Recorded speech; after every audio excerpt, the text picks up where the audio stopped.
What is the darkest place you've ever been in? When you were younger, you were probably afraid of the dark. This fear is normal as it limits your senses. However dark you have seen, you have probably never experienced total darkness. Total darkness is the absence of all light, meaning that without a flashlight, it is literally impossible to see anything. In nature, you will encounter total darkness in two places.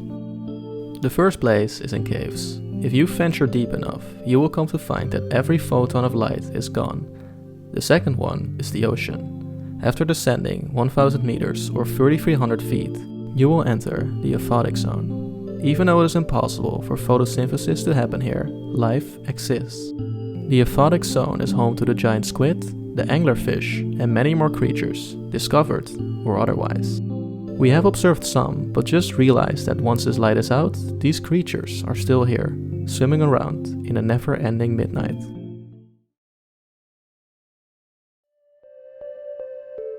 Today I will explore the ocean with you, as it can be truly fascinating, but also disturbing. The ocean is not meant for human exploration. It has many obstacles that prevent us from exploring it, but we like to ignore these often. The thought of drowning is a pretty terrifying one. It is, however, interesting to note that drowning itself is said to be somewhat peaceful, but only after a certain point. Being stuck underwater is one of the most stressing things a human can endure. It is thus that we humans thought it was a good idea to invent diving gear. Diving gear can help you breathe underwater, but it will not prevent drowning. Your oxygen tank will run out eventually. There's a more extreme version of diving out there, so-called free diving. Free diving is the same as normal diving, but without oxygen tanks, meaning you have to solely rely on holding your breath. Herbert Nietzsche holds the current world record as he managed to go as far as 240 meters or 702 feet deep. Footage from this dive looks very impressive. You come to realize why this is one of the most dangerous sports out there. Diving like this is extremely impressive without an oxygen tank. But, as you know, 214 meters is just the tip of the iceberg. The ocean, horrifyingly enough, goes way deeper than that. You probably know the deepest point in the ocean as the Challenger Deep, located in the Mariana Trench, as it is roughly as deep as 11,000 meters or 36,000 feet. Footage taken here looks very eerie, as you are now truly at the bottom, 11 kilometers away from seeing the real sun again. The pressure here is an astonishing 1086 bars, which would be the equivalent of feeling 50 jumbo jets piled on top of you. The conditions here are extreme, but yet, life finds a way. The Mariana Trench is home to some weird creatures that all live in complete darkness. You will find animals such as the Dumbo octopus, but also scarier creatures such as the anglerfish, the frilled shark, and the terrifying goblin shark. We know that these exist, but many mysteries surrounding the Mariana Trench remain. This was footage taken for a Japanese documentary, and it became very interesting when an extremely large shark entered the frame.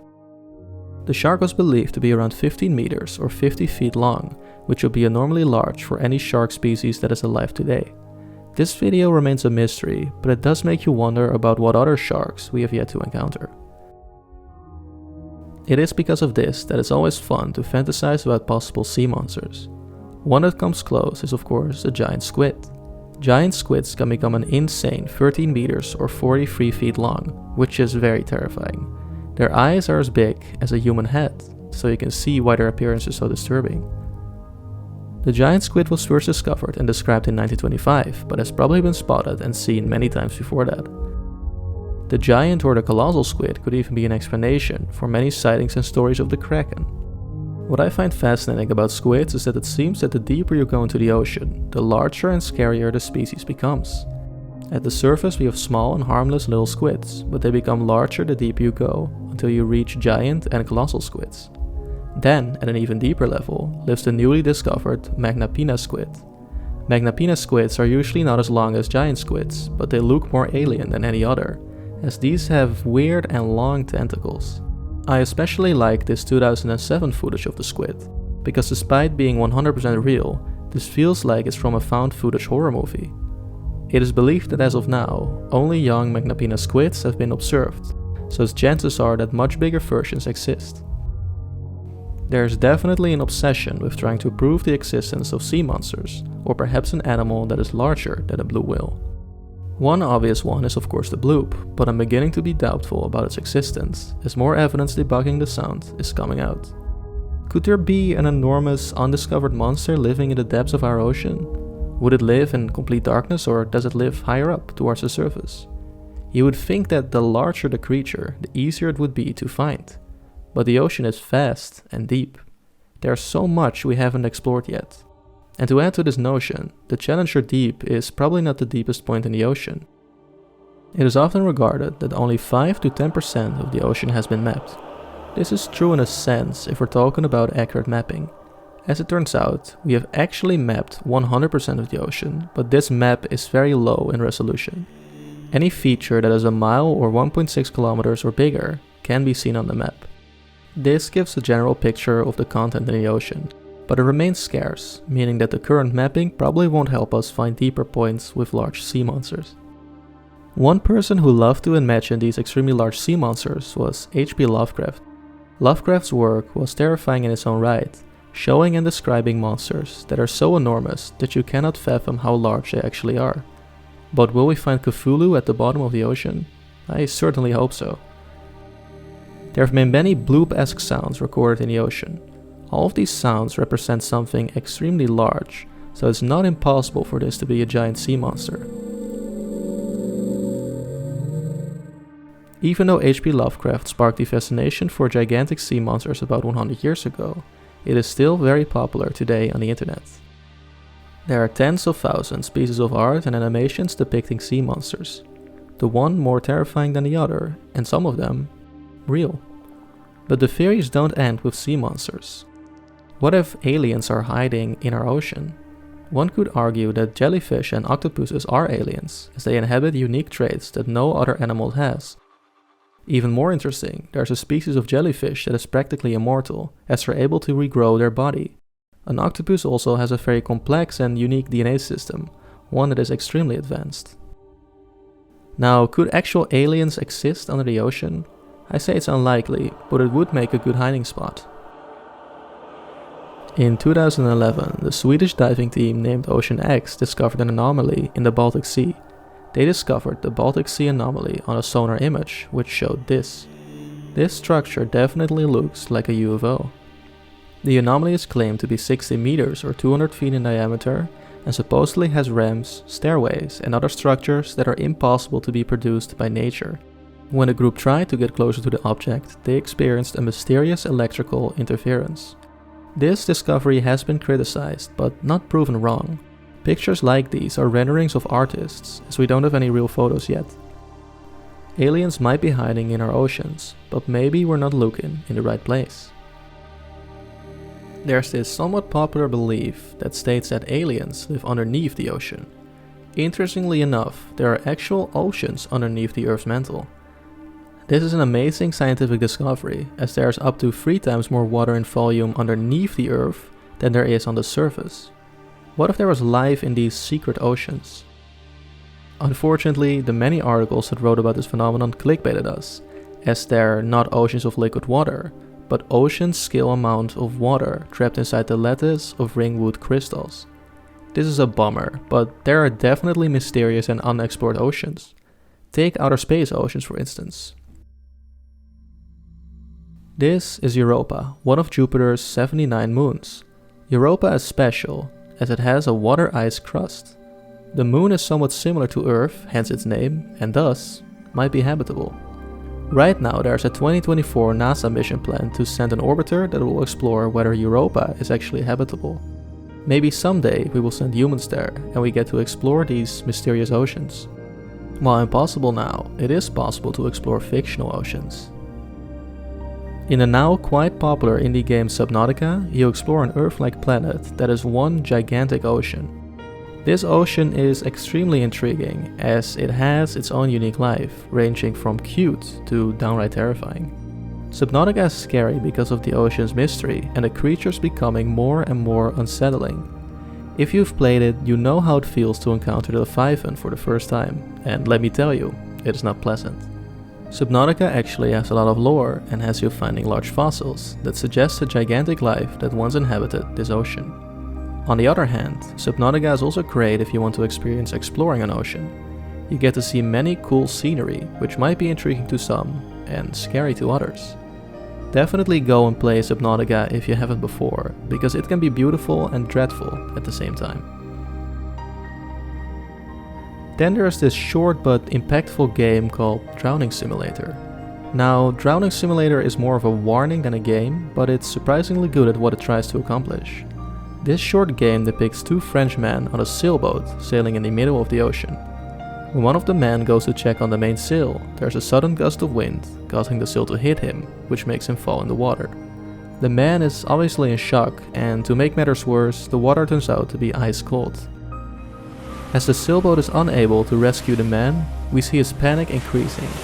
Not only are we drowning in the endless open ocean without a life vest, we're also in extremely cold water. This game makes you feel very helpless, which is essentially its goal. You can try to survive, but nothing will help. At a certain point, the man even decides to rip off one of his fingernails, as the adrenaline might make him withstand the cold a little longer. In the end, no matter how long you last swimming, you die.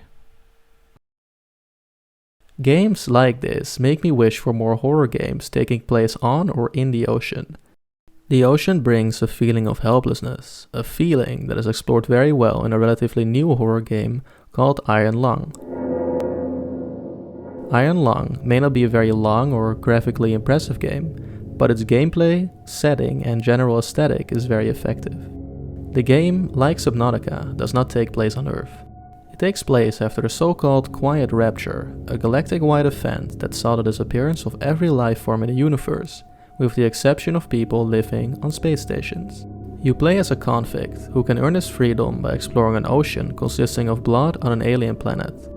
You have to explore this ocean in a small makeshift submarine that gets lowered to the absolute bottom of the ocean at the start of the game. Since this submarine is in no way capable of exploring the ocean, the only window is barricaded in order to keep you safe from the outside pressure. This is where the dread comes in, as your only way of actually seeing the ocean around you is taken away. After this short setup, the game begins. You will find yourself in this small and uncomfortable looking submarine that is equipped with a map of the ocean, a navigation system, and a camera. Your objective is to photograph the points of interest inside of the ocean, in hope of finding new sustainable resources for mankind. I will now get into some spoilers, so if this idea intrigues you and you haven't played this game, please do so, because I can guarantee you it's worth it. Iron Lung leaves you with the unknown. You're in an unknown ocean, not exactly sure what you're doing. You cannot look around you, and the only way to actually see something is by making photographs that don't tell a lot. And to make things worse, you cannot even see where you are on the map. The gameplay is engaging, as you have to navigate yourself through the ocean without hitting any obstacles. Obstacles are indicated by these dots. The faster they beep, the closer they are. If you would like to stay alive, don't hit anything.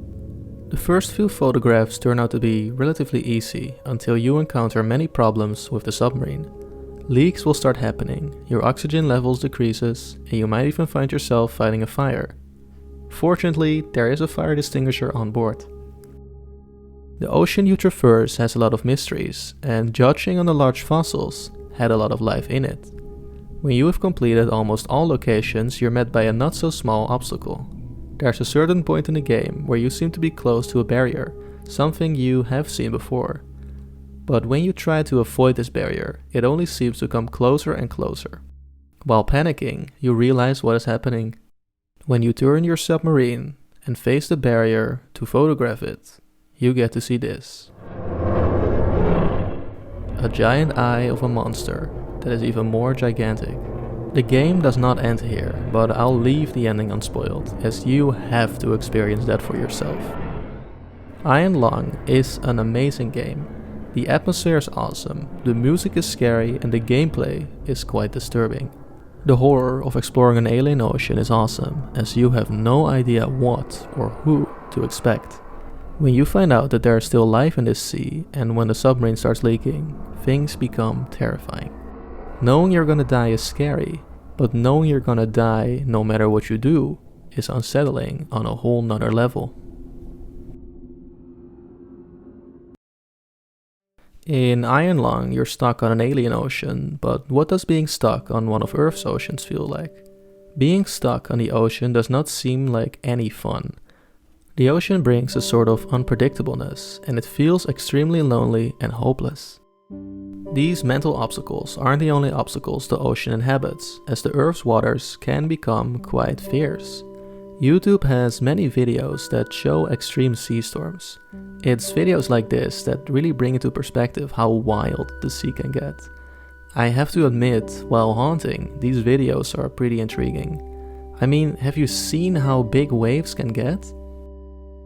You might have heard of so-called rogue waves, waves that are greater than twice the size of surrounding waves.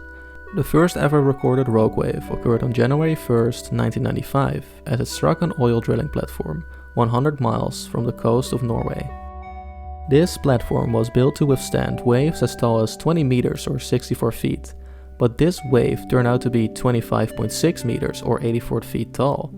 Fortunately, the platform only received minor damage, but this damage did show the power such a wave bears. Scientists have theorized the existence of rogue waves long before this, but this was the first time in history that we had complete evidence. It is estimated that 1 in 10,000 waves is a rogue wave, meaning that they are more common than you might think.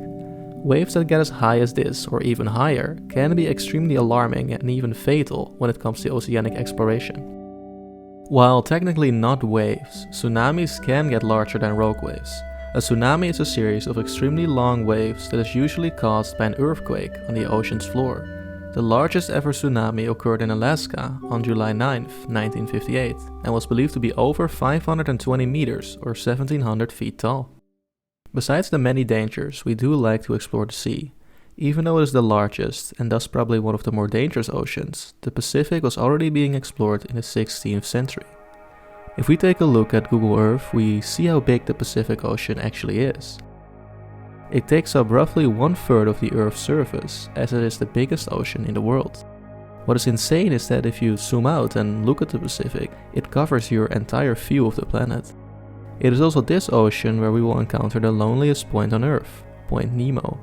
Point Nemo is literally the most isolated place out there, as it is the furthest away from any land you can get to. Will visiting Point Nemo be the scariest thing you'll ever do? Probably not. It's isolation that's the enemy. Isolation from the mainland can seriously affect your health. There are many stories of people being stuck on sea in which they become crazy.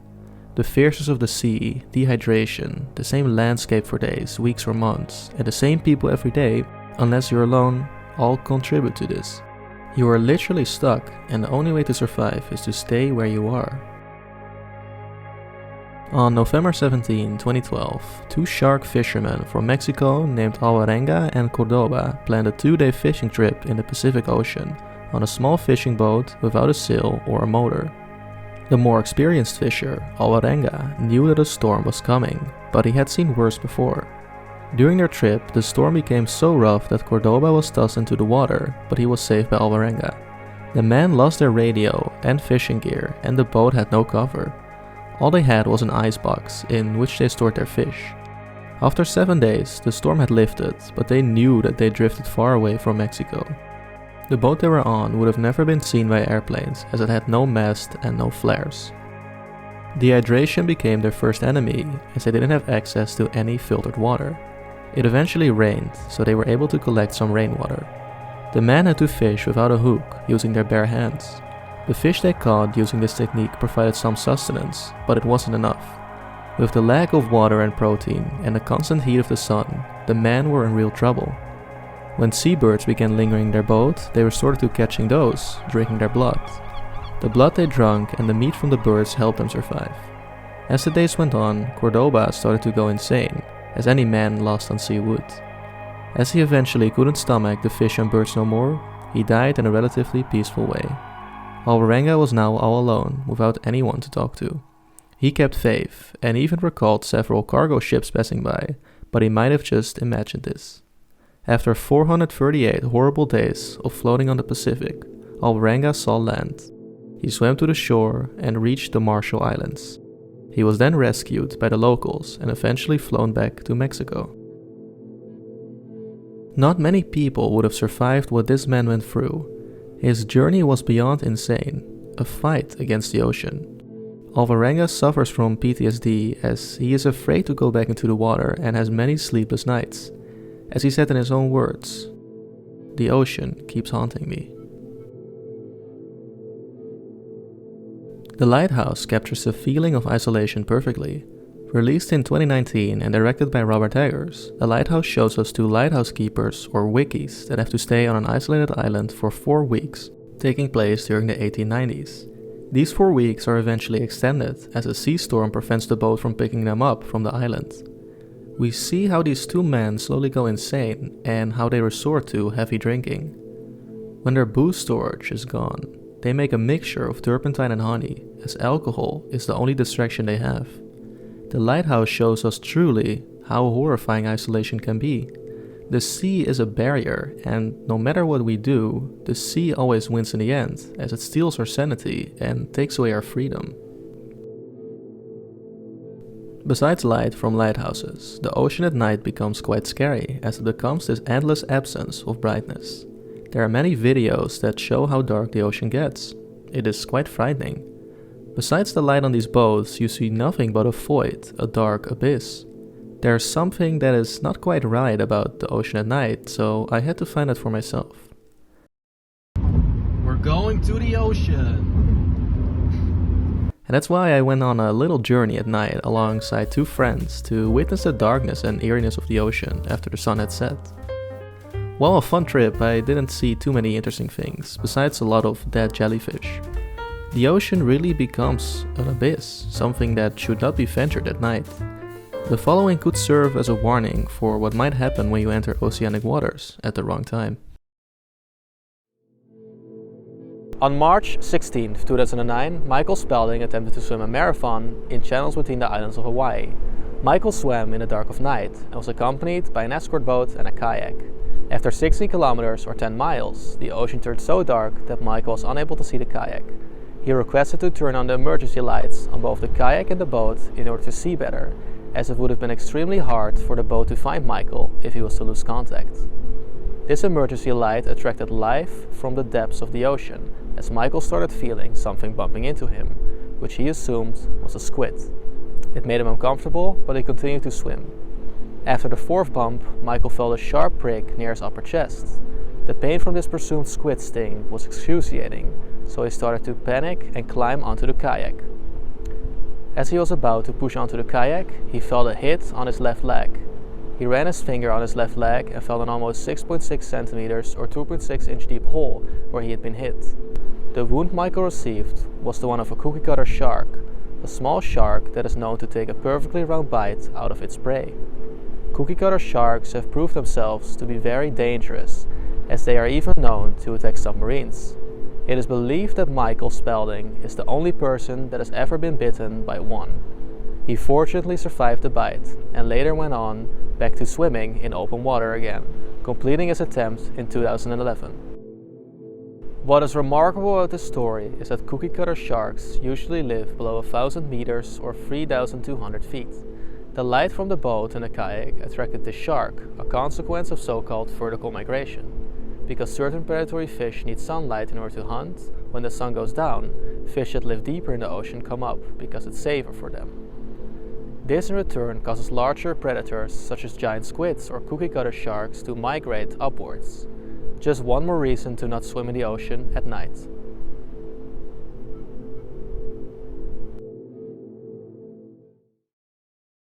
Now keep this story and phenomenon in mind as we take a trip to the Gulf of Aden, a deepwater gulf underneath Yemen. In the year of 2000, American scientists noticed what only could be a vortex in this gulf. This vortex was growing and supposedly affected the weather. While using the cover-up of fighting Somali pirates, a global task force was created. This included many navies from around the world, a list that is quite large for fighting pirates.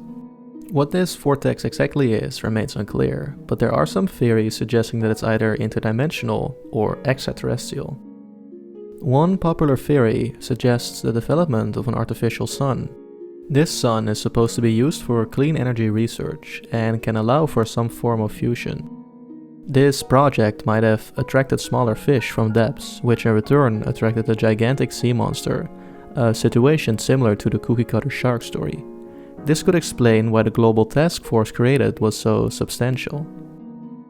It's an extremely interesting theory to say the least, but unfortunately there isn't any information on the construction of an artificial sun in the Gulf of Aden. When talking about phenomena in the ocean, there's no oceanic legend more famous than the Bermuda Triangle. The Bermuda Triangle is an area in the Atlantic Ocean, with its outer points connecting Florida, Bermuda, and Puerto Rico. This triangle is famously known for many disappearances of airplanes and boats that took place mostly in the mid-20th century. These cases often have paranormal and extraterrestrial explanations. The triangle is known to mess with compasses of sailors, as it is believed by the US that there are local magnetic anomalies in the area. These anomalies have not been found.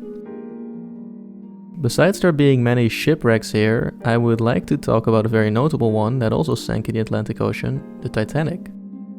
The wreck of the Titanic was found on September 1st, 1985, located on the bottom of the ocean, 4,000 meters or 13,000 feet deep. There is something mesmerizing about this shipwreck. It is extremely large and looks very intriguing. The wreck of the Titanic will not be here forever, as it will eventually vanish. As you can see with the Titanic, the ocean changes objects. Algae covers man-made objects, combined with this weird underwater growth. Underwater structures and objects are the basis for submechanophobia. Submechanophobia is the fear of underwater man-made objects, as they are known to make people feel uncomfortable and sometimes even scared. As all popular things do, submechanophobia has its own subreddit, containing a myriad of interesting and disturbing photos. Underwater propellers, chains, statues, shipwrecks, and my personal favorite, naval mines. The ocean still has many naval mines, as there are many placed during World War II in order to fight submarines and surface ships. Submechanophobia is the fear of the unknown, the fear of drowning, and thalassophobia combined. Water eliminates your depth perception. Swimming above a shipwreck is terrifying because you don't know how far your legs are above it. This is why swimming in clear water is usually more terrifying to me than swimming in murky or dark water. Sometimes it is better not to know what is beneath you. Submechanophobia is derived from a more popular fear, thalassophobia. Thalassophobia is the fear of large bodies of water, so more of a fear of the content of water than a fear of water itself. This fear usually comes from photos that depict large sea monsters, as their size is haunting. It makes you feel very helpless, feeling like the sea is gonna swallow you whole. This helplessness definitely comes in when you see how big and steep underwater cliffs are. The ocean has these gigantic holes that go very deep. Deep-sea divers love exploring these sinkholes. One interesting thing about diving, there's this thing called vertical disorientation. This phenomenon is quite common for scuba divers, as sometimes it is hard to tell which way is up. It is fortunately not that hard to tell, as long as you actually see around you. When you're in darker parts of the ocean, this can become hard. The thought of not knowing which way is up is definitely somewhat unsettling. If you happen to have thalassophobia, you might be pretty terrified by the idea of going scuba diving or performing some other act that involves oceanic exploration. We often seem to forget how old the act of exploring the ocean is, as it turns out that gear like the snorkel was used over 5,000 years ago. A quite modern method of exploring the depths is using a submersible. A submersible is a small watercraft that is able to operate at almost every imaginable depth in the ocean.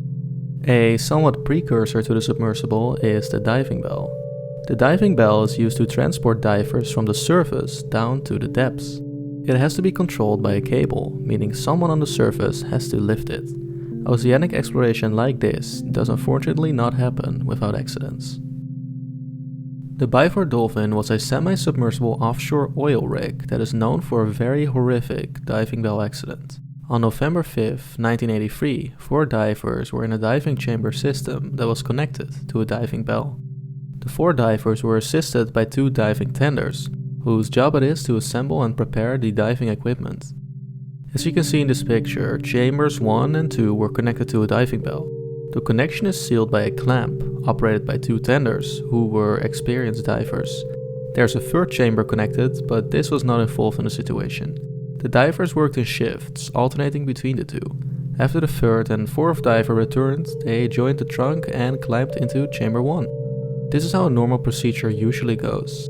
Step 1. Close the bell door. Step 2. The diving supervisor slightly increases the bell pressure to seal the door tightly. Step 3. Close the door between the trunk and chamber 1.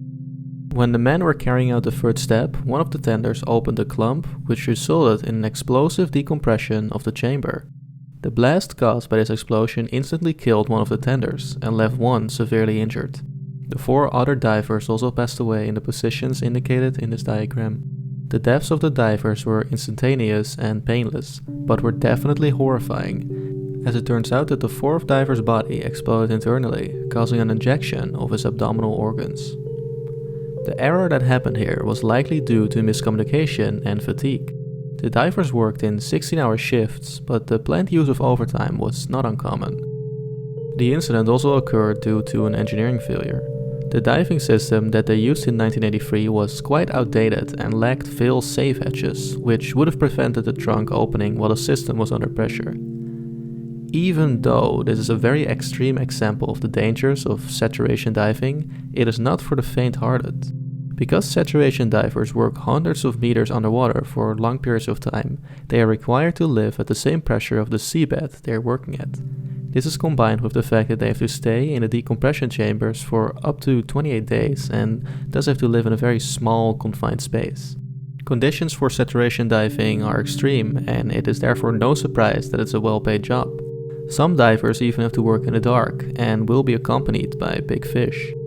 I have much respect for people that are willing to do this, as it seems more of a nightmare than a dream job to me. What is not a nightmare is the ocean as a whole. You can look at it from so many perspectives, but not looking at it seems almost impossible. When observed from the International Space Station, you see how dominating the ocean truly is. I could go on and on about the ocean, as it is so intriguing to me. I can tell you the cliché fact that we know more about the surface of the moon than the bottom of our own oceanic depths, but you know that already.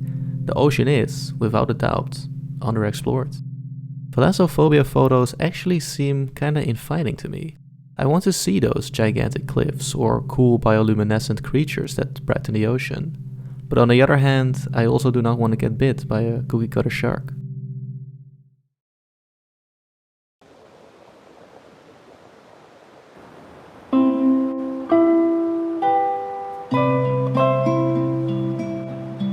When I observe the ocean myself, there's something inviting about it. Humans have tried to conquer it for as long as we exist. It brings so much interesting and flourishing looking scenery, but also scary and unimaginable depths that are filled with mystery. There's something innocent about this unknown, something that clicks. We should embrace its beauty, and when we eventually do uncover it, new mysteries will be revealed.